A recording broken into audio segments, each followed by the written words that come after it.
One of my most asked questions in this industry is how much should I be charging for this job?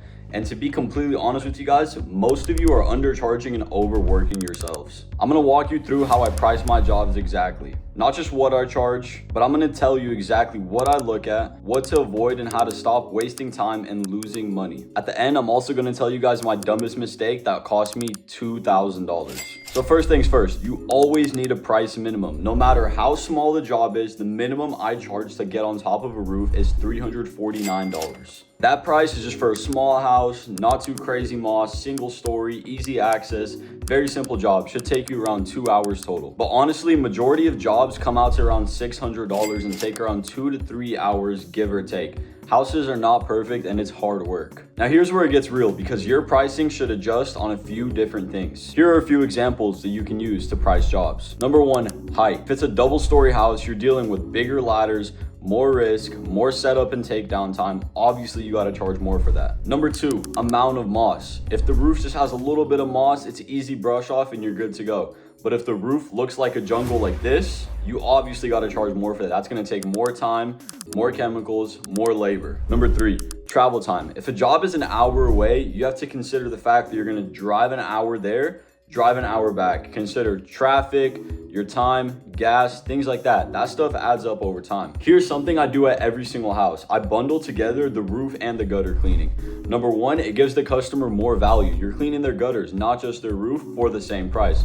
And number two, you're gonna mess up their gutters either way. When you're brushing off all the moss, all that moss is gonna fall into the gutters. You do not wanna flood a customer's house. Always take the extra step, offer gutter cleaning. It adds more value and it gives your company a better look. All right, now let me tell you guys about this time where I completely screwed myself. It was not fun. I got a phone call from a customer. He calls me up off of Google and he says, hey, I have this house right here. The moss isn't too bad, just minor growth. Should be a quick and easy job. So I asked for his address, square foot, and then I just give him a quote without even looking. I pull up to his house without even looking at his house, nothing like that. And dude, it's a huge 3-story house. It's on a huge slope and the entire roof is covered in moss. It's literally fully flooded. The roof is completely green. When I talked to the guy, this was his first time ever getting a roof cleaning in the 30 years he's lived there. I completely underquote myself. I should have charged at least $2,000 more for this, and this ended up taking me and another employee around 2.5 days to complete, when the average job takes around 2 to 3 hours. Completely cooked myself. I was pissed off, to be honest, not at the customer, but at myself for my own ignorant mistake. I didn't follow my own rule. Always see the job. Either ask for pictures of their roof, ask for their address, pull up a Google view just so you know what you're working with. Never price blindly. That's how you screw yourself, how I did. Now I get it. When you're first starting off, you want to price your jobs as cheap as possible, undercut the market a little bit just so you can get the jobs. But that mentality is what keeps you broke. You're saving people from water damage, roof leaks, insurance claims. You need to know your value and the value of this industry. This is skilled labor. You guys deserve to get paid a few $100s an hour when you're climbing up on a roof, risking your life. So here's what I tell all my students that I'm coaching. Number one, don't undercut out of fear. Number two, don't be afraid to walk away from a job that you just don't want to do. And lastly, always educate the customer on why you charge that much. They have to consider ladders, insurance, equipment, chemicals, travel time, you risking your life on a roof. There's a million different factors they have to consider that 99% of customers completely oversee. When I started charging what I was really worth, I actually started getting more respect from clients, not less. Now, a very common question I get in my coaching is, how do you upsell? I always attempt to upsell no matter what. Sometimes it's window cleaning, sometimes it's a driveway wash, sometimes it's a solar panel wash.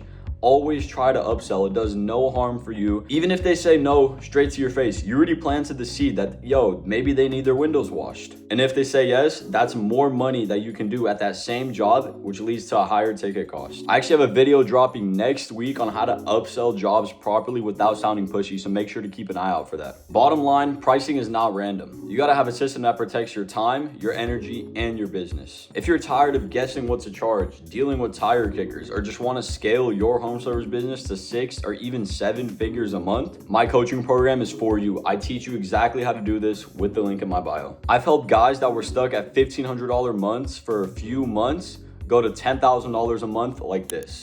If you want to be next, hit the link in my description and apply.